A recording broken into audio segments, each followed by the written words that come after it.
दोस्तों last section में अपन लोगों ने अरिथमेटिक प्रोग्रेशन चालू कर दिया था। आज अपन उन्हीं के बेसिस पे बहुत सारे क्वेश्चंस करने वाले हैं। एक बार रिकॉल करते हैं, लास्ट सेक्शन में अपन लोगों ने क्या पढ़ा था। हम लोगों ने जनरल टर्म देखा था एपी का। तो जनरल टर्म क्या होता है, ए प्लस का n minus one into d. वहां पर मैंने आपको यह भी बताया था कि अगर कोई भी जनरल टर्म अगर n में लीनियर है तो इससे जो टर्म्स ऑब्टेन्ड होंगे वो किसमें होंगे, एपी में। तो यहां पे आपको ओपन करके भी दिखाया था n इंटू डी प्लस का a माइनस का d, और बोला भी था कि भैया n में अगर लीनियर है जनरल टर्म तो n का जो कोएफिशिएंट होगा वही कॉमन डिफरेंस होगा। साथ के साथ में हमने sum of n terms of AP भी पढ़ा था, और जिसमें मैंने आपको बताया था कि Sn का मतलब क्या होता है, सम ऑफ फर्स्ट n टर्म्स। भैया इसका नाम ही यही है, सम ऑफ फर्स्ट n टर्म्स, कोई भी n टर्म्स नहीं, सम ऑफ फर्स्ट n टर्म्स। बोलो सही कि नहीं। तो यहां पर फॉर्मूला आया था n/2 इंटू 2a प्लस का n minus one into D. जब अपन ने इसको ओपन किया था तो हमने देखा था कि Sn अगर इस फॉर्मेशन का है an स्क्वायर प्लस bn, तो इससे जो टर्म्स ऑब्टेन होंगे that will be in AP. तो Sn अगर n में क्वाड्रेटिक है जिसका फॉर्मेशन केवल यही होना चाहिए, तो टर्म्स ऑब्टेन जो होंगे वो किसमें होंगे, एपी में। क्लियर है कि नहीं। और Sn का अपन ने एक और फॉर्मूला पढ़ा था n/2 a प्लस का l, फर्स्ट प्लस का लास्ट टर्म। अब जो अपने लास्ट लेक्चर में कवर किया था, इनके बेसिस पे अपन कुछ क्वेश्चन सॉल्व करेंगे। आइए एक एक क्वेश्चन को बिल्कुल ढंग से समझते हैं। पहला क्वेश्चन देखो विद्यार्थियों क्या कहना चाह रहे हैं। पहले क्वेश्चन में बोला है किसी एपी का यदि एमेट टर्म का मतलब क्या हो जाएगा, a प्लस का m माइनस का 1 इंटू डी। अगर 1/n दे रखा है और t nth टर्म दे रखा है कितना, a प्लस का n minus 1 into d, that will B 1/m। तो हमें पता लगाना है कि इसका mnth टर्म क्या होगा। तो यहां पे tmn की हमें रिक्वायरमेंट होगी, that will B a plus का mn माइनस 1 इंटू डी। सही कि नहीं। अब देखो यार mnth टर्म है, हमें दे रखा है mth टर्म की वैल्यू 1/n है, nth टर्म की वैल्यू 1/m है। तो यहां पर क्या चीजें अननोन है, एक है a एक है d, और दो इक्वेशन दो अननोन दो वेरिएबल। तो इसका मतलब दो इक्वेशन दो वेरिएबल है, तो आराम से इसको सॉल्व कर लेंगे बाय एलिमिनेशन मेथड या सब्स्टिट्यूशन मेथड। तो अगर मैं एलिमिनेशन मेथड लगाता हूं तो इन दोनों इक्वेशन को अगर मैं सब्ट्रैक्ट करता हूं तो विद्यार्थियों a से a चला गया। बिल्कुल ध्यान से सुनिएगा एक स्टेप, अगर मैंने इन दोनों को सब्ट्रैक्ट किया तो भैया a से a चला गया। a से a जाने के बाद यहां से ये दो टर्म सब्ट्रैक्ट होंगी। इन दो टर्म से अगर मैं d कॉमन लेता हूं तो आपके पास क्या बचेगा वो देखिएगा।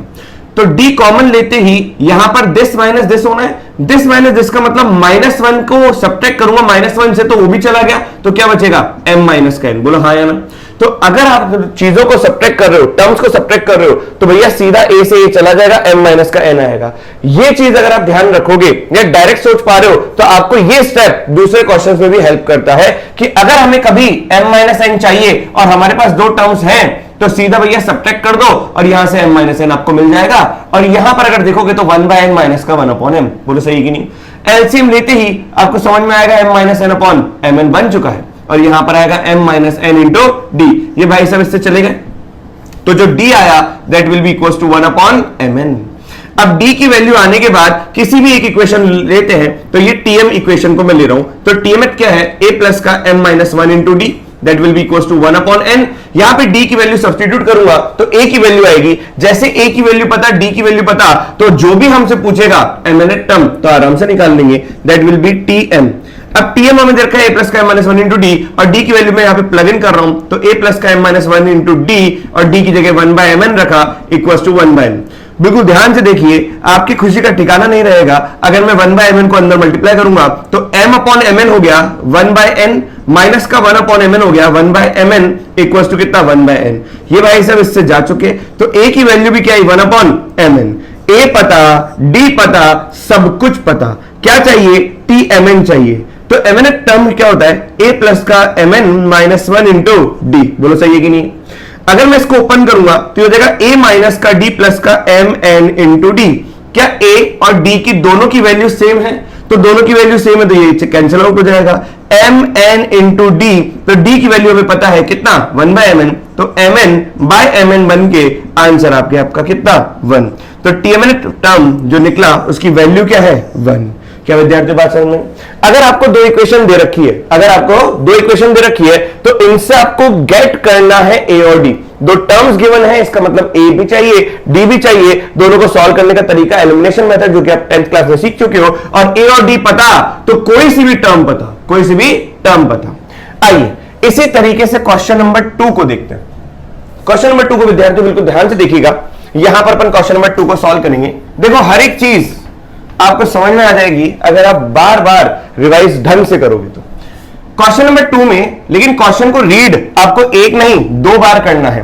देखो इफ द pth टर्म, क्या दे रखा है pth term, qth term, rth term, किसका? अरिथमेटिक सीक्वेंस का, मतलब अरिथमेटिक प्रोग्रेशन का। t pth term, t qth term and t rth term क्या है? abc। तो इसका मतलब t pth की वैल्यू मेरे को दे रखी है स्मॉल a, t qth की वैल्यू दे रखी है मेरे को small b and t rth की वैल्यू दे रखी है स्मॉल c। क्लियर है कि नहीं विद्यार्थियों? अगर मैं जनरल टर्म लिखता हूं तो मैं क्या लिखता हूं? a प्लस का m माइनस 1 इंटू डी, या टीपी बोला तो a प्लस का p माइनस 1 इंटू डी। लेकिन अगर मैं फर्स्ट टर्म को स्मॉल a मानूंगा तो क्वेश्चन में तो मेरे को स्मॉल a गिवन ही है, ये तो मेरे को क्वांटिटी गिवन है, तो यहां पर कंफ्यूजन ना हो तो मैं फर्स्ट टर्म को क्या मान लेता हूं? Capital A. तो let first term B capital A. तो भैया 11th क्लास वाले स्टूडेंट्स बिल्कुल ध्यान से सुनिएगा, ये हो सकता है पहली बार आप ऐसी गलती करें, क्योंकि टीपीएच क्या होता है? a प्लस का p माइनस 1 इंटू डी। तो फर्स्ट टर्म जनरली हम हमेशा स्मॉल ए मानते हैं, लेकिन अगर क्वेश्चन में स्मॉल ए दे रखा है, ये दूसरी चीज है, ये फर्स्ट टर्म नहीं है, ये दूसरी चीज है। ये टीपी की वैल्यू दे रखी है a, ये टीक्यू की वैल्यू दे रखी है b और ये टीआर की वैल्यू दे रखी है c। तो आपको क्या करना है? फर्स्ट टर्म को कुछ अलग फर्स्ट टर्म मान लीजिएगा कैपिटल A, और कॉमन डिफरेंस को मैं कैपिटल D मान लेता हूं, कोई फर्क नहीं पड़ता। अब बताओ टीपी की वैल्यू दे रखी है कितना? Small A. तो टीपी क्या हो जाएगा? a प्लस का p minus 1 into capital D which is equal to small A. फिर टी क्यू की बात करेंगे तो कैपिटल ए प्लस का q minus 1 into capital D is equal to small B. And T R की बात करेंगे तो कैपिटल ए प्लस का r minus 1 into capital D is equal to small सी। क्या विद्यार्थी बात समझ में? इनका नामकरण कर देते हैं, इसको बोल देते हैं फर्स्ट, इसको बोल देते हैं सेकंड, इसको बोल देते हैं थर्ड। क्या विद्यार्थी यहां तक बात समझ में? अब देखो यहां तक तो अपन ने पढ़ा, क्या दे रखा है क्वेश्चन के अंदर? q minus r. क्या दे रखा है? q minus r. तो यहां पर अपने को रिक्वायरमेंट किसकी है? a into q minus r. फिर चाहिए अपने को b इंटू आर माइनस का p। फिर चाहिए अपने को c into p minus q, और इस पूरे की वैल्यू अपने को चाहिए। तो दो तरीके हैं आपके पास। पहला तरीका तो यह है कि q माइनस आर को मत छेड़ो, a की वैल्यू सीधी उठा के यहां पे रखो, इन सबको मल्टीप्लाई करो, ब्रैकेट ओपन करो, सब कुछ सॉल्व हो जाएगा, सब कुछ कैंसिल आउट हो जाएगा, आंसर आएगा 0। लेकिन एकदम घटिया मेथड है। अब आपको क्या करना है? q माइनस आर दे रखा है, जो मैं आपको इस स्टेप में सिखा रहा था कि जैसे सब्ट्रैक्शन करते हैं तो आपको पता होना चाहिए कि दो टर्म्स की वैल्यूज को अगर अपन सब्ट्रैक्शन करते हैं तो सब्ट्रैक्ट करने के बाद सीधा m माइनस का n आता है। तो अब यहां पर बताओ q माइनस का r आपको चाहिए, क्या चाहिए? q माइनस का r। तो आपको सोचो q यहां पर है सेकंड इक्वेशन में, r यहां पर है। क्यों ना अगर मैं सेकंड इक्वेशन में से थर्ड इक्वेशन को घटाऊं, सेकंड में से थर्ड घटाए तो बताओ a से a चला गया, यहां से d कॉमन आ गया, क्या बचा? q माइनस का r। फिर से सुनो, अगर मुझे q माइनस r चाहिए तो इस इक्वेशन में q है, इस इक्वेशन में r है, सब्ट्रैक्ट करूंगा तो a से a चला जाएगा, d कॉमन आ जाएगा, इसका मतलब दिस माइनस दिस होगा, दिस माइनस दिस में माइनस वन चला गया क्योंकि सब्ट्रैक्ट हो रहा है। तो बचा क्या? q माइनस का r, और आपने d कॉमन निकाला था, that will be equal to b minus C. बोलो हाँ या ना? तो q माइनस r कितना आ गया विद्यार्थियों? b माइनस का c अपॉन कैपिटल D। क्या यहां तक विद्यार्थियों बात समझ में आई? अगर आपको ये चीज समझ में आ गई तो बताओ r माइनस पी कैसे आएगा? r minus P, r minus P, r कौन सी इक्वेशन में? इसमें, और p कौन सी इक्वेशन में? इसमें। तो क्यों ना मैं थर्ड माइनस फर्स्ट करूं, तो r माइनस पी में देखो, अगर मैं थर्ड माइनस फर्स्ट करता हूं तो a से a चला गया, और इसमें d कॉमन आ गया, दिस माइनस दिस करूंगा तो माइनस 1 से माइनस 1 गया, क्या बचा? r माइनस का p, और आपने d कॉमन निकाला था तो थर्ड माइनस का फर्स्ट किया तो आपका बचेगा c माइनस का a। तो बोलो विद्यार्थियों r माइनस p किसके बराबर आएगा? c minus a by D. ये अगर आपने एक बार समझ लिया तो बहुत तेजी से सॉल्व होते जाएंगे। सिमिलरली आप मुझे बताइए आपको p माइनस q चाहिए, तो p यहां पर है, q यहां पर है, कौन सी दो इक्वेशन को सब्ट्रैक्ट करोगे? 1 एंड 2। तो इन दोनों को सब्ट्रैक्ट करूंगा तो a से a चला जाएगा, क्या आएगा? p माइनस का q, क्योंकि माइनस 1 से माइनस 1 भी जा चुका d कॉमन निकालने के बाद। इन दोनों को सब्ट्रैक्ट किया तो p माइनस q बचा, और राइट हैंड साइड क्या बचा? यहां पे तो d भी बचा, इक्वल टू a माइनस का b। तो p माइनस q किसके बराबर होगा? a माइनस का b बाय कैपिटल D। बोलो हाँ या ना? इन सब की वैल्यू आ चुकी है, बस अब इन सब की वैल्यू को प्लग इन करना है, आपका आंसर अपने आप आ जाएगा। तो क्यों ना अपन यहां जाते हैं और फिर यहां से निकल के यहां आते हैं। अब ध्यान से सुनो, आपको चाहिए a इंटू क्यू माइनस का r प्लस का b इंटू आर माइनस का p प्लस का c इंटू पी माइनस का q। ये तो मैंने आपको पूरा सॉल्व करके दिखाया। आप डायरेक्ट ऑब्जर्वेशन से सीधा यहां पर पहुंच सकते हैं, यहां पर भी नहीं, सीधा इनकी वैल्यू को प्लग इन कर सकते हैं अगर आपके पास ये सारी चीजें स्टेप्स आपको आती हैं तो ए क्यू माइनस आर की वैल्यू बताओ, ये रहा Q minus R, that will be B minus का सी बाई डी, यहां पर हो जाएगा B into what is R minus का पी, सी माइनस का ए बाई डी प्लस का C into what is P minus का Q, that will be A minus का बी बाई डी। बोलो हाँ या ना। क्या 1/d कॉमन ले लें तो क्या हो जाएगा a times of b minus का c प्लस का b times of c minus का a प्लस का c times of a minus b। जैसे ही ब्रैकेट ओपन करोगे आपकी खुशी का ठिकाना नहीं रहेगा, तो 1/d हो गया। मल्टीप्लाई करेंगे तो it will become ab minus का ac प्लस का bc माइनस का ba प्लस का ca माइनस का cb।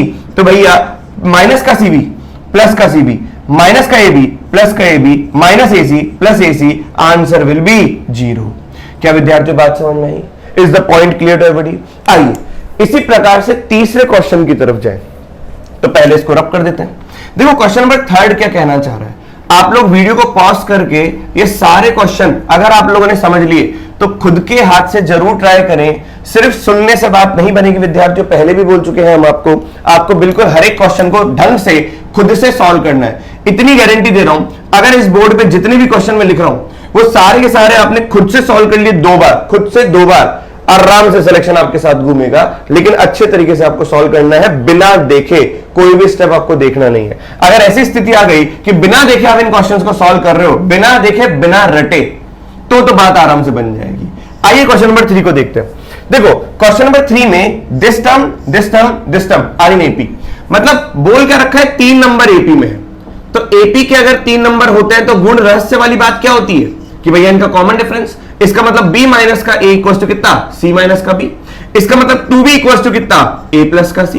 बस अगर 3 नंबर एपी में है तो यही वो बादल है जो कि आपको सोचना है। क्या विद्यार्थी बात समझ में आई?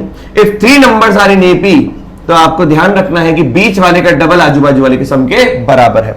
अब ये 3 नंबर लॉग में है तो लॉग का ध्यान भी हमें रखना पड़ता है। कैसे रखेंगे, पहले क्वेश्चन को समझते हैं। 3 नंबर कौन कौन सा है, दे रखा है log 2 to the base 3, comma log 2 की पावर x माइनस का 5 to the base 3, और तीसरा दे रखा है log 2 की पावर x माइनस का 7/2 to the base 3।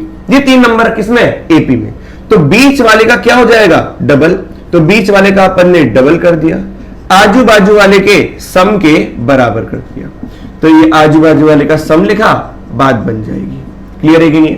तो यहां पे कितना हो जाएगा log base 3, क्या ये पावर इधर आ जाएगी? हमें पता है कि log n to the base a के आगे अगर कोएफिशिएंट अल्फा है तो ये पावर अल्फा जो है ये अल्फा पावर में चली जाएगी, तो ये देगा 2 की पावर x माइनस के 5 का स्क्वायर, और यहां पर आ जाएगा log 2 base 3, यहां पे प्रॉपर्टी लगा रहा हूं log m plus log n हो जाएगा log m into n। Clear है कि नहीं है? 2 की पावर x माइनस का 7/2, बोला हाँ या ना? ये इंटू है, ये मल्टीप्लाइड है और ये x है, कंफ्यूज बिल्कुल ना हो। तो यहां पर अगर देखेंगे log base 3 2 की पावर x माइनस के 5 का स्क्वायर, और यहां पे लिख दिया log base 3, ये हो जाएगा 2 इंटू 2 की पावर x माइनस का 7, मल्टीप्लाई कर दिया अंदर।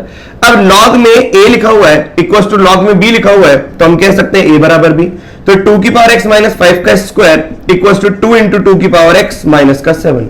क्या विद्यार्थियों पूरी इक्वेशन में सेम शक्ल दिख रही है? तो अपन मान लेते हैं लेट 2 की पावर x इक्वल टू कितना t, तो ये जगह t minus 5 the whole square equal to कितना 2t माइनस का 7। बस इसको ओपन करें विद्यार्थियों, टी स्क्वायर प्लस का 25 माइनस का 10t equal to 2t minus का 7। आइए थोड़ी जगह बनाए ताकि बात बने। तो इस वाले क्वेश्चन को मैं रब करूं, अगर आपने नहीं लिखा तो वीडियो को पॉज करके आप आराम से लिख सकते हैं विद्यार्थियों। देखो हमने क्या किया, लॉग को सॉल्व किया, लॉग की प्रॉपर्टी लगाई, इक्वेशन आई, इक्वेशन एक्सपोनेंशियल है, सेम शक्ल दिख रही थी इसलिए मैंने 2 की पावर x को t माना। 2 की पावर x को t मानते ही क्वाड्रेटिक नजर आया, और क्वाड्रेटिक क्या नजर आया उसको देखिए, टी स्क्वायर यहां पे माइनस का 10t है, यहां पे 2t है, तो 2t इधर आके माइनस का 12t बन जाएगा विद्यार्थियों, और यहां पर 25 है और यहां पर 7 है तो इधर आके 32 बन जाएगा। क्या विद्यार्थी बात समझ में आई? तो यहां पे फैक्टर्स आ रहे बेटा, टी स्क्वायर माइनस का 8t माइनस का 4t प्लस का 32 इक्वल टू कितना 0। तो अगर मैं कॉमन निकालूंगा तो t कॉमन निकाल सकता हूं, क्या बचेगा t माइनस का 8, और यहां पीछे वाले दो टर्म में से -4 कॉमन निकालूंगा तो it will become t minus 8। तो t माइनस 8 कॉमन निकालेंगे तो बस t की वैल्यू t माइनस का 4 इक्वल टू 0। दो फैक्टर्स अगर 0 के बराबर है तो हम कह सकते हैं t की वैल्यू 4 है और t की वैल्यू 8 है। और t हमने माना था 2 की पावर x को, क्योंकि हम पूरा क्वेश्चन सॉल्व करके भैया वैल्यू ऑफ x ही बतानी है, लेकिन इतना आसान नहीं। तुम कहो 2 की power x equal to 2 square 4 हो गया और 2 क्यूब 8 हो गया, तो x की वैल्यू 2 और 3 है। आपको एक ऑप्शन दिखेगा 2, आपको एक ऑप्शन दिखेगा 3, एक ऑप्शन दिखेगा 2,3, एक ऑप्शन दिखेगा नन ऑफ दीज, आपका फेवरेट ऑप्शन। क्लियर है कि नहीं है? तो आप बिल्कुल 2,3 टिक न करें, क्योंकि लॉगरिथम है और लॉगरिथम को आपको पता है log n to the base a अगर होता है तो भैया ये डिफाइन होता है। क्या होता है ये? डिफाइन व्हेन नंबर पॉजिटिव होता है और जो बेस है उसके ऊपर दो कंडीशन होती है, a greater than 0 and a can not be equals to 1। तो आपका जो भी आंसर आया आपको चेक करना पड़ेगा कि भैया ये तीन कंडीशन सेटिस्फाई कर रही है कि नहीं कर रही। कहीं ऐसा तो नहीं लॉग के अंदर नेगेटिव जनरेट हो चुका, लॉग के अंदर 0 जनरेट हो चुका। तो आइए x की वैल्यू 2 को चेक करते हैं, और चेक कहां पर करेंगे? जो मेन इक्वेशन में लॉगरिथम आपको दे रखे हैं। तो जैसे मैंने x की वैल्यू 2 रखी तो 2 का स्क्वायर 4 माइनस 5 नेगेटिव आ गया, लॉग के अंदर नेगेटिव, भैया लॉग रोने लग जाएगा। तो लॉग 2 की पावर x माइनस का 5 to the base 3 is not defined, not defined किसके लिए? For x equals to 2। So x equals to 2, so x equals to 2 rejected. क्या हो गया? ये रिजेक्ट हो गया। आइए चेक करते हैं x की वैल्यू 3 के लिए। अगर मैं x की वैल्यू 3 के लिए चेक करूंगा तो 2 का पावर 3 8 माइनस का 5 लॉग 3 टू द बेस 3 चलेगा बिल्कुल। और यहां पे रखा अगर मैंने 3 तो 2 की पावर 3 कितना? 8 माइनस का 7/2, ये भी पॉजिटिव क्वांटिटी है, इसका मतलब x की वैल्यू 3 चलेगी। अगर आपसे पूछे बताओ नंबर ऑफ सॉल्यूशन क्या है, तो आप बोलना 1। कौन से x की वैल्यू है? 3। क्या ये चलेगा? नहीं। क्या ये ऑप्शन सही होगा? नहीं। तो आपका आंसर क्या आया? 3। Is the point clear everybody? तो 2 हो गया हमारा रिजेक्ट और 3 हो गया हमारा सेलेक्ट, जिसकी वजह से नंबर ऑफ सॉल्यूशन क्या आ गया? 1। क्लियर हुआ कि नहीं हुआ? आइए एक और क्वेश्चन नंबर 4 की बात करते हैं विद्यार्थियों। क्वेश्चन नंबर 4 में देखो क्या दे रखा है। वापस से हमें 3 टर्म्स दे रखे हैं, एक टर्म ये, एक टर्म ये, एक टर्म ये। लेकिन अब की बार हमसे बोला है कि भैया ये जो 3 टर्म्स हैं are the first 3 terms of an AP. पहले 3 टर्म है, मतलब ये पहला टर्म है, दूसरा टर्म है, तीसरा टर्म है। और हमें पता है अगर 3 टर्म एपी में होते हैं तो बीच वाले का डबल आजू बाजू वाले के सम के बराबर होता है। आइए इसको सॉल्व करें। तो बीच वाले का डबल कौन है? 14 का डबल 28, आजू बाजू वाले का सम तो 3 की पावर 2 साइन 2 अल्फा माइनस 1, और ये हो जाएगा प्लस का 3 की पावर 4 माइनस का 2 साइन 2 अल्फा। क्या यहां तक में कोई डाउट आया? आइए अब इसको ढंग से सॉल्व करते हैं विद्यार्थियों। क्या मैं ऐसा कह सकता हूं 28 इक्वल्स टू, देखो 3 की पावर 2 साइन 2 अल्फा यहां पर भी है और 3 की पावर में 2 साइन 2 अल्फा यहां पर भी दिख रहा है, तो क्यों ना मैं इसको सेपरेट करूं, 3 की पावर 2 साइन 2 अल्फा इंटू 3 की पावर माइनस 1 कर दूं, और यहां पे लिख देता हूं 3 की पावर 4 इंटू 3 की पावर माइनस का 2 साइन 2 अल्फा। बोलो विद्यार्थी यहां तक में कोई डाउट? तो विद्यार्थी ये लिखा हुआ है 28 इज इक्वल टू 3 की पावर 2 साइन 2 अल्फा अपॉन 3, और ये लिखा हुआ है 81 अपॉन 3 की पावर 2 साइन 2 अल्फा। यहां तक में कोई डाउट आया? बताइए। अब इस इक्वेशन को अगर ध्यान से देखेंगे, जो कि मैं वापस से ऊपर लिखने ही वाला हूं, इसको वापस से लिखते हैं क्योंकि स्पेस क्रिएट करना है अपने को। देखो ये लिखा हुआ है 28 इज इक्वल टू 3 की power 2 sine 2 alpha upon 3 plus का 81 अपॉन 3 की पावर 2 साइन 2 अल्फा। मतलब इसमें ऐसी कौन सी क्वांटिटी जो कि आपको बार बार दिख रही है? वो क्वांटिटी है 3 की पावर 2 साइन 2 अल्फा। तो लेट 3 की पावर 2 साइन 2 अल्फा को थोड़ी सी देर के लिए मैं t मान लूं, तो 28 is equal to t by 3 plus का 81 बाई टी बन गया। तो इसका एलसीएम लूंगा तो टी स्क्वायर प्लस का 243, 81 इंटू 3 कितना होता है? 243 upon 3t is equal to कितना? 28। बोलो हाँ या ना? तो यहां से क्या आएगा? टी स्क्वायर प्लस का 243 इज इक्वल टू 28 इंटू 3 तो 60 और फिर 24, तो ये हो जाएगा 84t। बोलो इसमें कोई दिक्कत? तो टी स्क्वायर माइनस का 84t प्लस का 243 इक्वल टू कितना? 0। अगर मैं इसके फैक्टर्स करूंगा तो ये हो जाएगा टी स्क्वायर माइनस का 84 को लिख रहा हूं 81t माइनस का 3t प्लस का 243 इक्वल टू 0। आइए इसको सॉल्व करें। इन दोनों में से t कॉमन निकाला, क्या बचा? t माइनस का 8। इन दोनों में से माइनस का 3 कॉमन निकाला, क्या बचा? t माइनस का 81 इक्वल टू कितना? 0। तो एक फैक्टर आया t माइनस का 3, एक फैक्टर आया t माइनस का 81 इक्वल टू 0। तो t की वैल्यू एक आई 3 और t की एक वैल्यू आई 81। आइए इसको अपन आगे सॉल्व करें, फिर से स्पेस क्रिएट करें। अब देखो t हमने क्या माना था, t की वैल्यू को टी हमने नेट किया था यहां पर 3 की पावर 2 sin 2 अल्फा। तो सोचो विद्यार्थियों, t एक बार 3 था और t एक बार 81 था, तो t की वैल्यू क्या थी? 3 की power 2 sin 2 alpha, that will be equals to 3, और 3 की power 2 sin 2 alpha equals to 3 की पावर कितना? 4। तो यहां से अगर मैं पावर्स कंपेयर करूंगा तो 2 sin 2 अल्फा किसके बराबर है? 1 के। तो बताओ sin 2 अल्फा किसके बराबर हुआ? 1/2 के। एक तो ये आया, और यहां से जो आएगा 2 sin 2 अल्फा इक्वल्स टू 4। तो बताओ sin 2 अल्फा किसके बराबर है? 2। तो sin की वैल्यू कभी भी 1 से बड़ी नहीं हो सकती, तो ये क्या हो गया? रिजेक्ट। इसका मतलब sin 2 अल्फा की वैल्यू क्या है? 1/2। अब बताओ हमें इस क्वेश्चन के अंदर क्या चाहिए? हमें क्वेश्चन के अंदर 6th टर्म चाहिए। 6th टर्म का मतलब होता है a प्लस का 5d, बोलो हाँ या ना। लेकिन हमें पहले 3, फर्स्ट टर्म, सेकेंड टर्म और थर्ड टर्म दे रखे हैं। बताओ फर्स्ट टर्म क्या है? फर्स्ट टर्म इज t1 हमें दे रखा है 3 की पावर 2 sin 2 अल्फा माइनस 1। अब हमें sin 2 अल्फा की वैल्यू पता है, या 2 sin 2 अल्फा की वैल्यू पता है 1, तो ये जगह कितना? 3 की पावर 1 माइनस 1 कितना हो जाएगा? 0। 3 की पावर 0, तो आंसर इज व्हाट? 1। t2 की वैल्यू मेरे को 14 दे रखी है। क्या दे रखी है? t2 की वैल्यू 14। और अगर मैं t3 की वैल्यू देखूं तो दे रखा है 3 की पावर 4 माइनस का 2 sin 2 अल्फा। बोलो विद्यार्थियों, तो यहां पे t3 कितना दे रखा है? 3 की पावर 4 माइनस का 2 sin 2 अल्फा की वैल्यू 1 है, तो 4 माइनस का 1 हो जाएगा, 3 की पावर 3 हो जाएगा, इसका मतलब 27 हो जाएगा। बोलो हाँ या ना। तो पहले 3 टर्म्स क्या है? पहले 3 टर्म्स है आपके 1, दूसरा है 14, तीसरा है 27। बोलो विद्यार्थी बात समझ में आई? तो भैया कॉमन डिफरेंस कितना आ रहा है? कॉमन डिफरेंस आपका आ रहा है 13। a कितना है? 1, तो t6 चाहिए, a प्लस का 5 इंटू डी, तो आपका आंसर क्या आएगा? a की वैल्यू 1 प्लस का 5 इंटू 13। बोलो आया कि नहीं आया? तो 5 इंटू 13 कितना? 65 प्लस का 1 66, तो 66 इज योर आंसर। क्या विद्यार्थी बात समझ में आई? तो जल्दी से 4 क्वेश्चन नोट डाउन करते आगे बात करें। अब अपन 5वें क्वेश्चन को देखते हैं। क्वेश्चन देखो क्या कह रहा है? Let tn is the nth term of an AP. tn क्या है? nth term of an AP, मतलब टर्म्स जो है वो किसमें है? एपी में है। और आपको दे रखा है यदि summation m equals to 1 to 5 की पावर 99 t2m। t2n का मतलब समझते हैं, अगर m की जगह मैं 1 प्लग इन करूंगा तो यहाँ पे t2 आएगा, m की जगह 2 प्लग इन करूंगा तो t4 आएगा, तो t2 plus t4 plus t6 up to even number of terms का सम कितना दे रखा है? 5 की पावर 100। और आपको ऑड नंबर ऑफ टर्म्स का सम कितना दे रखा है? 5 की पावर 99। और आपको चाहिए ये जो टर्म्स एपी में है इनका कॉमन डिफरेंस क्या होगा। क्लियर है कि नहीं है? आइए देखिए इस क्वेश्चन को कैसे सॉल्व करें। मतलब ये पूरा का पूरा इतना जो बोल रखा है वो एपी की बात चल रही है।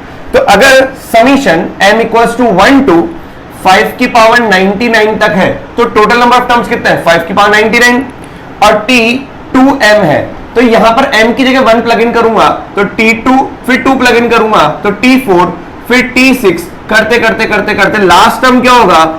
5 की पावर 99 जब मैं प्लग इन करूंगा तो जगह t2 इंटू 5 की पावर 99, ये मल्टीप्लाइड है। बोलो यहाँ क्लियर है? तो इसका सम कितना दे रखा है विद्यार्थियों? 5 की पावर 100। और अगर मैं summation m equals to 1 to 5 की पावर 99 कर दूं, देखो m की वैल्यू 1 से लेके 5 की पावर 99 है, इसका मतलब 1 2 3 4 टोटल कहां तक जा रहा है? 5 की पावर 99। तो टर्म्स कितने हैं? टर्म्स है 5 की पावर 99, क्योंकि अगर मैं लिखता हूं summation n equals to 1 to 3, तो बताओ टर्म्स कितने हैं? 1 फिर 2 फिर 3, तो 3 टर्म्स आएंगे इसमें। क्लियर हुआ कि नहीं हुआ?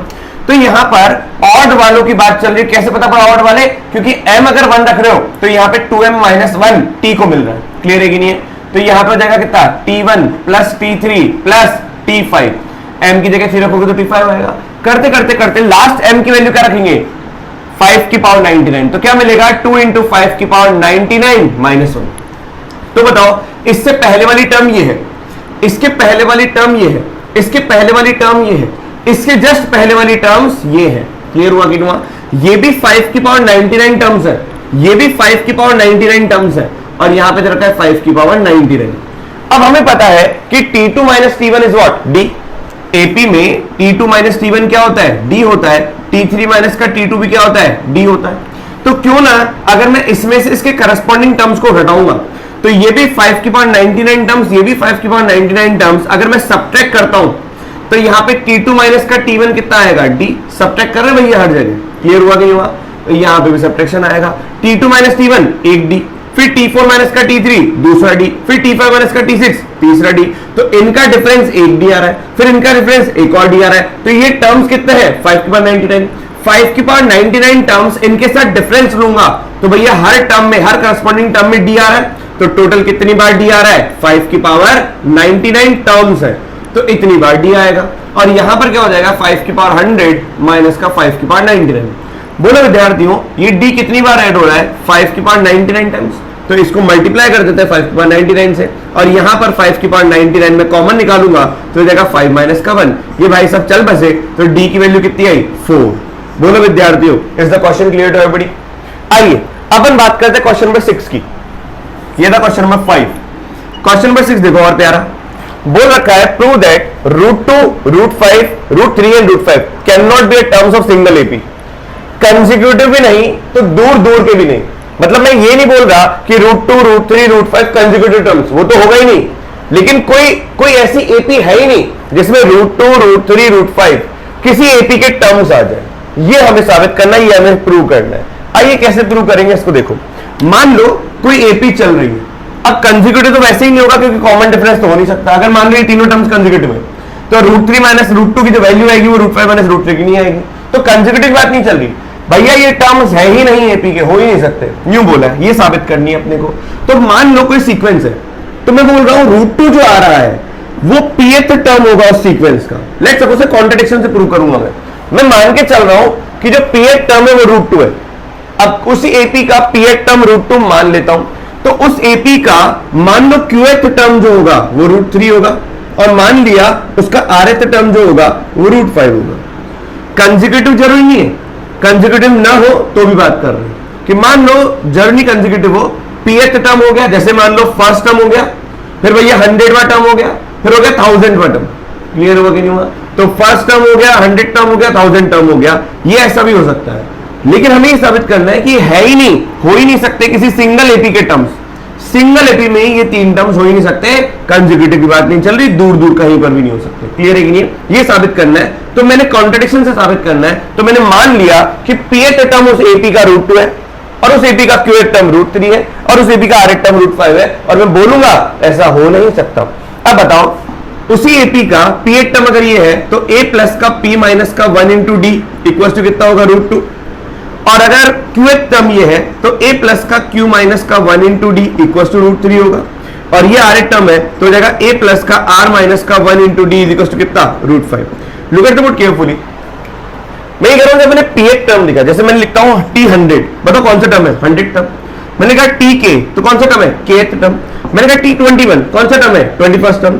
इसका मतलब यहां पर जो सब्सक्रिप्ट आ रहा है भैया ये हमेशा एक इंटीजर होगा। क्या होगा? ये इंटीजर। इसका मतलब p क्या होगा? p पक्का एक इंटीजर है, q पक्का एक इंटीजर है, r पक्का क्या है? एक इंटीजर। तभी तो tp लिख पा रहा हूं, तभी तो tq लिख पा रहा हूं, तभी तो tr लिख पा रहा हूं उस एपी का pth टर्म। तो भैया p कोई इंटीजर वैल्यू होगी, कोई 100 होगा, कोई 1000 होगा, या 10,000 होगा, कुछ भी होगा, लेकिन होगा क्या? इंटीजर। तो हमने p q r क्या मान रखे हैं? इंटीजर मान रखे हैं। होगा ही सही, मान क्या रखे? होना ही है। अगर मैं ये फर्स्ट मानता हूं, ये सेकंड मानता हूं और ये थर्ड मानता हूं, अगर मैं 1 माइनस का 2 करता हूं विद्यार्थियों, तो वापस से a से ये चला जाएगा, d कॉमन आ जाएगा, -1 से -1 चला जाएगा, p माइनस का q बचेगा। So it will become p minus का q times of d is equal to √2 minus का √3। सोचो। और सिमिलरली अगर मैं यहां पर 2 माइनस का 3 करता हूं, तो बताओ 2 माइनस का 3 करने पर क्या आएगा? a से a चला गया, d कॉमन आ गया, q माइनस का r बचा, तो q माइनस का r times of d is equal to √3 minus का √5। बोलो हाँ या ना? इस इक्वेशन को मैं 4 मान लेता हूं, इस इक्वेशन को मैं 5 मान लेता हूं, और अगर मैं 4 से 5 को डिवाइड करता हूं तो ये हो जाएगा p माइनस का q into D upon q minus का r इंटू डी। डी से d जा चुका तो मैं इसको हटा ही देता हूं, इज इक्वल टू √2 माइनस का √3 अपॉन √3 माइनस का √5। अब देखो हमें ये साबित करना था कि तीन टर्म जो है वो किसी सिंगल एपी के होंगे नहीं। मैंने मान लिया कि वो सिंगल एपी के हैं, और मानने के बाद में यहां पे गलत साबित हो गया। क्यों? क्योंकि p integer, q integer, integer में से इंटीजर सब्ट्रैक्ट करूंगा तो इंटीजर, इंटीजर में से इंटीजर सब्ट्रैक्ट करूंगा तो इंटीजर, इंटीजर बाय इंटीजर। ये क्वांटिटी एक रैशनल क्वांटिटी है, और √2 माइनस √3 इरैशनल क्वांटिटी है, और √3 माइनस √5 इरेशनल क्वांटिटी है, तो ये पूरी क्वांटिटी डिवीजन में इरेशनल है। क्या rational can not be equal to irrational, ये हम सब जानते हैं, बोलो हाँ या ना। तो बाय कॉन्ट्राडिक्शन मैंने जो माना था वो गलत साबित हो गया। तो कॉन्ट्राडिक्शन से मैं कह सकता हूं कि √2, √5, √3, √5 can not be terms of single AP, और लिख देंगे हेंस पार्टी, मतलब प्रूव। क्या विद्यार्थी बात समझ में? कि मैंने माना था कि ये सिंगल एपी के हैं, लेकिन निकले नहीं, क्योंकि यहां पे रैशनल बराबर रैशनल हो नहीं सकता, इसलिए ये कॉन्ट्रडिक्शन से प्रूव हो गया कि √2, √3, √5 can not be terms of the single AP. Is the point clear to everybody? जल्दी से इसको विद्यार्थी नोट डाउन करो। तो अपन क्वेश्चन नंबर 7 की तरफ बढ़े। देखो क्वेश्चन नंबर 7 क्या कहना चाह रहा है, एक बार क्वेश्चन को ढंग से देखें। आपको दे रखा है कोई गिवन सीक्वेंस है x1, x2, x3 up to x 2005। तो मैं अगर आप लोगों से पूछूं बताओ इसके अंदर कितने टर्म्स हैं, तो बताओ क्या बोलोगे? 2005 टर्म्स है। और हमें बोल रखा है जो कि इसको सेटिस्फाई कर रहे हैं, मतलब x1, x2, x3 इस सारी चीज को सेटिस्फाई कर रहे हैं, इनका रेशियो सब बराबर है। तो हमें बताना है कि भैया जो सीक्वेंस ऑब्टेन्ड है वो किस में होनी चाहिए? एपी में। तो हमें ये साबित करना है कि जो x1, x2, x3 है ये एपी में है। x1, x2 करते करते करते x 2005 ये किसमें? एपी में। लेकिन हमें रिश्ता क्या दे रखा है? हमें रिश्ता दे रखा है x1 अपॉन x1 प्लस 1, हमें रिश्ता दे रखा है x2 अपॉन x2 प्लस 3, हमें रिश्ता दे रखा है x3 अपॉन x3 प्लस 5, हमें रिश्ता दे रखा है x 2005 अपॉन x 2005 प्लस का 4009। क्लियर है कि नहीं है? अब बताओ ये सारे बराबर है। तो आपको एक चीज बताता हूं कि whenever अगर क्वेश्चन के अंदर दो या दो से ज्यादा इक्विलिटी हो, whenever we have given 2 or more than 2 equality in the question, you have to solve this question by K method। K method और कुछ नहीं है, अब पूरी चीज को K मान लीजिए। K method ही K मानना है, K method ही K मानना है। तो अगर x1 अपॉन x1 प्लस का 1 K है, तो क्या मैं बोल सकता हूं x1 equals to kx1 plus का K है। तो क्या x1 कॉमन आ जाएगा इस साइड, तो 1 माइनस का K is equals to K हो जाएगा। तो क्या x1 की value K upon 1 minus K हो जाएगी? सोचो विद्यार्थियों, तो x1 ये है। दूसरा आपको क्या ये भी K के बराबर होगा, तो x2 अपॉन x2 प्लस 3 किसके बराबर है? K। तो x2 is equals to kx2 plus का 3k। तो यहाँ पे x2 कॉमन आ गया, 1 minus k is equals to 3k। तो x2 आ गया 3k अपॉन 1 माइनस k। बोलो हाँ या ना? सिमिलरली अगर मैं बोलता हूं x3 अपॉन x3 प्लस 5, ये भी k के बराबर है क्योंकि हर टर्म k के बराबर है। तो इससे भी मैंने x1 निकाला, इधर भी x2 निकाला, एंड सो ऑन में निकाल रहा हूं। तो क्या हो जाएगा? x3 is equals to 5k upon 1 minus k। सोचो यहां पर 1 था तो k अपॉन 1 माइनस k, यहां पे 3 था तो 3k अपॉन 1 माइनस का 3k। सोचो और यहां पर 5 था तो 5k अपॉन 1 माइनस का k। सिमिलरली अगर मैं बोलूं x 2005 क्या होगा, तो यहां पे 4009 तो 4009 upon into k upon 1 minus k। तो x1, x2, x3 हमें ये साबित करना है कि किस में है।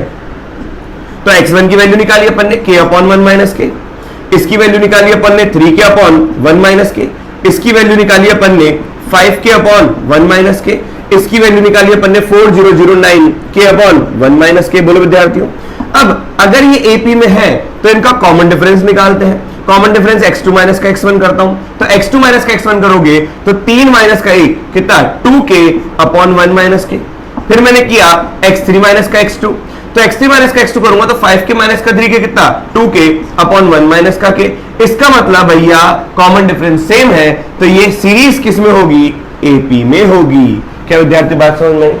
प्यारा क्वेश्चन है, लेकिन है बहुत आसान कि अगर आपको बहुत सारे टर्म्स में इक्विलिटी दे रखी है तो आपको के मेथड से क्वेश्चन सॉल्व करना है, x1, x2, x3 की वैल्यू गेट करनी है। एक पॉइंट के बाद आपको रिदम पता पड़ जाएगा और आपको कॉमन डिफरेंस निकालना है क्योंकि साबित एपी में करना है। जल्दी से नोट डाउन कर दो, 2-3 क्वेश्चन और करें। अब इन लास्ट के 2 क्वेश्चंस को देखते हैं। Consider sequence 8a plus 2b पहला टर्म है, 6a प्लस b दूसरा टर्म है, 4a तीसरा टर्म है, 2a माइनस का b। Which term of this sequence will have a coefficient of a is twice the coefficient of b? तो भैया हमें वो टर्म चाहिए। पहला टर्म बताओ क्या है? पहला टर्म है आपका 8a प्लस 2b। बताओ सेकंड टर्म क्या है? सेकंड टर्म है 6a प्लस b। बताओ थर्ड टर्म क्या है? थर्ड टर्म है 4a और फोर्थ टर्म है 2a माइनस का b। जब ऐसे चल रहे हैं तो ये कह रहा है कौन सा टर्म आएगा जिसमें a का जो कोएफिशिएंट होगा, the coefficient of a is twice the coefficient of b, मतलब b का जो कोएफिशिएंट होगा उसका डबल हो जाएगा क्या, a का कोएफिशिएंट। तो मान लो nth टर्म है, कौन सी टर्म है, nth टर्म। यहां पर कॉमन डिफरेंस अगर मैं निकालूं तो d क्या हो जाएगा, t2 माइनस का t1 हो जाएगा, तो d आ जाएगा आपका 6a प्लस b माइनस का, ये हो जाएगा 8a प्लस 2b, तो it will become what, minus का 2a माइनस का b। तो हम मान रहे tnth टर्म जो है उसमें a का कोएफिशिएंट जो है वो डबल होगा b के कोएफिशिएंट से, तो लेट tnth बी टर्म, और मेरे को n चाहिए, तो tn अगर मैं देखूंगा तो होता है a प्लस का n माइनस का 1 इंटू डी। तो a क्या है, a is 8a plus 2b, बोलो हाँ या ना, प्लस का n माइनस का 1, और d क्या है, माइनस 2a माइनस का b। तो अगर मैं एक निकालता हूं तो ये हो जाएगा 8a plus 2b minus 2 into n minus 1 of a minus का n माइनस 1 ऑफ b, तो ये tnth टर्म है। तो यहां पे tn देखूंगा अगर मैं, तो a कॉमन निकाला तो 8 माइनस का ट्वाइस ऑफ n माइनस का 1 बना, और यहां पर b कॉमन निकाला इसमें से और इसमें से, तो हो जाएगा 2 माइनस का n माइनस का 1, बोलो कोई दिक्कत। तो nth टर्म क्या हो जाएगा, a times of 8 plus 2 10 minus का 2n, और यहां पे जाएगा b 3 माइनस का n। हमने बोला था nth टर्म जो है उसी में आपका coefficient of a, coefficient of a is twice the coefficient of b, हमने तो nth टर्म माना था, तो nth टर्म में coefficient of a equals to twice of coefficient of b है, तो ये मान लिया अपन ने। तो a का कोएफिशिएंट कितना है, 10 माइनस का 2n, और b का कोएफिशिएंट क्या है, 3 माइनस का n, इसका डबल कर दो, तो यहां से आ जाएगा 10 माइनस का 2n इक्वल्स टू 6 माइनस का 2n, तो यहां से यहां तक क्लियर हो गया, 10 माइनस का 2n और ये हो जाएगा 6 माइनस का 2n, तो 2n से 2n चला गया तो 10 इक्वल्स टू 6 आ गया, तो ये पॉसिबल ही नहीं है, नॉट पॉसिबल। इसका मतलब ये है कि देयर इज नो टर्म, कोई टर्म ऐसी है ही नहीं इस सीक्वेंस के अंदर जिसमें a का कोएफिशिएंट b के कोएफिशिएंट से क्या हो जाए, डबल हो जाए। So no term having, no term in this sequence, in this sequence which have same rule। same rule का मतलब क्या है, same rule का मतलब है coefficient of a is equals to twice of coefficient of b, क्योंकि भैया mathematical statement false आ गया जो कि पॉसिबल नहीं है। क्या विद्यार्थी यहाँ तक बात सबको समझ में आ गई, जल्दी से नोट डाउन करो। तो अपन एक और क्वेश्चन, लास्ट क्वेश्चन का अपन एक और बात करें। देखो क्वेश्चन नंबर 9 क्या कह रहा है, if a1 a2 a3 up to an, ये टर्म्स किस में है, AP में, तो ये सारे टर्म्स किस में है, AP में है, और आगे दे रखा है a5 equals to twice of a7, मतलब गिवन है हमें 9th क्वेश्चन के अंदर a5 is equals to twice of a7। इस स्टेटमेंट को अगर मैं रीड करूं तो दे रखा है a प्लस का 4d is equals to twice of a plus का 6d, मतलब हमें दे रखा है a प्लस का 4d is equals to 2a plus का 12d, मतलब दे रखा है a प्लस का 8d की वैल्यू किसके बराबर है, 0। क्लियर हुआ कि नहीं हुआ? तो यहां पर मैं बोल सकता हूं 8d is equals to minus a, या a is equals to minus का 8d, जो भी जरूरत पड़ेगी अपन यूज कर लेंगे। आगे में दे रखा है a11 इक्वल्स टू 18 है, तो a प्लस का 10d इज इक्वल्स टू 18 है। a की जगह मैं माइनस का 8d रख रहा हूं, तो माइनस 8d प्लस का 10d इज इक्वल्स टू 18 है, तो 2d की वैल्यू 18 है, तो d की वैल्यू क्या है, 9। जैसे ही d की वैल्यू 9 है तो भैया इस इक्वेशन से हम बोल सकते हैं a की वैल्यू माइनस का 72 है। a पता, सब पता, d पता, सब कुछ पता।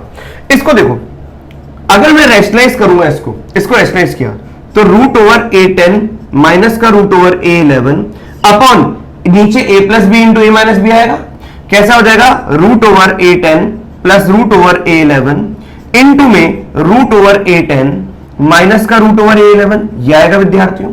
तो a plus b into a minus b के तहत क्या मैं इस पूरी पार्टी को लिख सकता हूं सॉल्व करके a10 माइनस a11, बोलो हाँ या ना। तो आपको समझ में आया कि डिनोमिनेटर में तो भैया क्या आया, a10 माइनस a11, बोलो विद्यार्थियों, प्लस का यहां पे अगर रैशनलाइज करूंगा तो root over a11 minus root over a12 upon a11 minus a12, rationalize किया, इससे कॉन्जुगेट से मल्टीप्लाई डिवाइड किया, तो डिनोमिनेटर में a plus b into a minus b बना, और यहां पर आखिरी में क्या आएगा, रूट ओवर a17 माइनस का root over a18 upon a17 minus का a18, बोलो। अब समझदार व्यक्ति समझ जाता है कि ये सारे के सारे टर्म्स अगर AP में है तो a2 माइनस a1 d है, a3 माइनस a2 भी d है, तो 8 10 11 माइनस का 8 10 भी क्या होगा डी, सारे सब डी होंगे, मतलब कंसेक्यूटिव पेयर्स का जो डिफरेंस आएगा वो डी होगा। अब यहां पे a2 माइनस a1 डी है, तो मैं पूछूं कि बताओ a1 माइनस का a2 क्या होगा, माइनस का डी होगा। तो देखो ये लिखा हुआ है माइनस का डी, ये लिखा हुआ है माइनस का डी, ये लिखा हुआ है माइनस का डी, तो इसके मतलब सबके सारे डिनोमिनेटर्स जो हो जाएंगे वो सारे माइनस के डी हैं। ये भी माइनस का डी है, ये भी माइनस का डी है, ये भी माइनस का डी है, तो क्या माइनस का डी कॉमन ले लूं?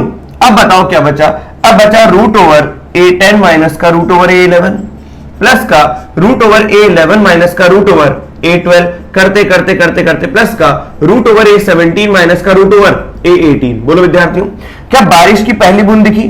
ऐसे ही सब बह जाएंगे तो सिर्फ बचेगा पहला, सिमेट्रिक ऑर्डर में पहला बचता है तो विद्यार्थियों आखिरी बचता है, पहला बचता है तो आखिरी बचता है। तो आपका पूरा क्वेश्चन सॉल्व होके क्या आया, 12 अपॉन माइनस का डी, और ये हो गया आपका रूट ओवर a10 माइनस का रूट ओवर a18।